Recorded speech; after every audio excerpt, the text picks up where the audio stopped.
আসসালামু আলাইকুম মালয়েশিয়া প্রবাসী ভাইগণ। আশা করি আপনারা প্রত্যেকে ভালো আছেন। মালয়েশিয়ার অবৈধদের বিপদে ফেলে দিলে সরকার ২০১৪ সালের আগে মালয়েশিয়াতে বৈধতার কোনো সুযোগ নেই। চলুন খবরে বিস্তারিত জেনে নেওয়া যাক।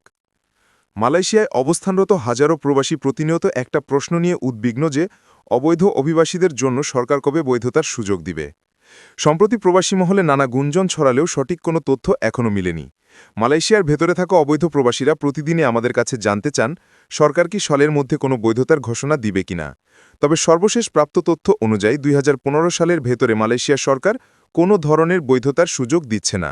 ধারণা করা হচ্ছে ২০২০ সালের মার্চ মাস নাগাদ এ বিষয়ে কোনো তথ্য পাওয়া যেতে পারে।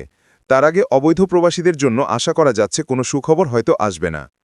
পরিস্থিতি সম্পর্কে আপনাদের প্রত্যেকের একটু জানা দরকার। মালয়েশিয়ায় বর্তমানে ধরপাকড় ব্যাপকভাবে বেড়ে গিয়েছে। দেশটিতে ইমিগ্রেশন কর্তৃপক্ষ নিয়মিত অভিযান চালাচ্ছে এবং অবৈধ প্রবাসীদের আটক করছে। ফলে অবৈধভাবে অবস্থানকারীদের জন্য পরিস্থিতি প্রতিনিয়ত কঠিন হয়ে যাচ্ছে।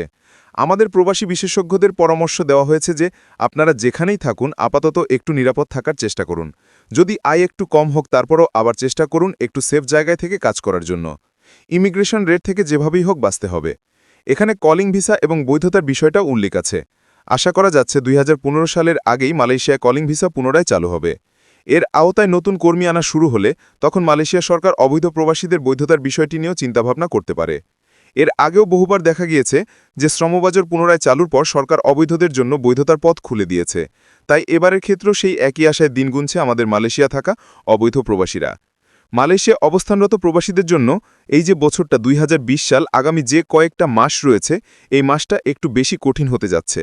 কারণ বৈধতার সুযোগ মিলবে না এটা আমরা অনেকটাই বুঝতেই পারছি। আর তার উপরে ইমিগ্রেশন থেকে যেভাবে আপনার অভিযান চালানো হচ্ছে তাতে প্রতিনিয়ত আপনার যে পরিমাণ প্রবাসী গ্রেফতার হচ্ছে এবং দুঃখজনক হলো সত্যি যে সব থেকে বেশি বাংলাদেশি গ্রেফতার হচ্ছে। তাই আপনাদেরকে আমরা বলবো অবশ্যই একটু নিরাপদ জায়গায় কাজ করেন। কলিং সুবিধা চালু হচ্ছে, এতে করে ইমিগ্রেশন রেট কিছুটা বাড়তে পারে। কিন্তু কলিং সুবিধা চালু হলে সামনে মালয়েশিয়ার সরকার বৈধতার ঘোষণা দিবে এটাও মোটামুটি বোঝা যায়।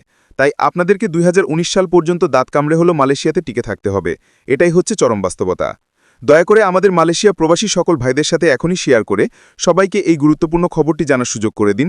আর আপনি যদি আমাদের এই চ্যানেলটি দেখেন অবশ্যই আমাদের চ্যানেলটি সাবস্ক্রাইব করুন। মালয়েশিয়ার সকল গুরুত্বপূর্ণ খবরাখবর সবার আগে পাওয়ার জন্য ধন্যবাদ সবাইকে। আমাদের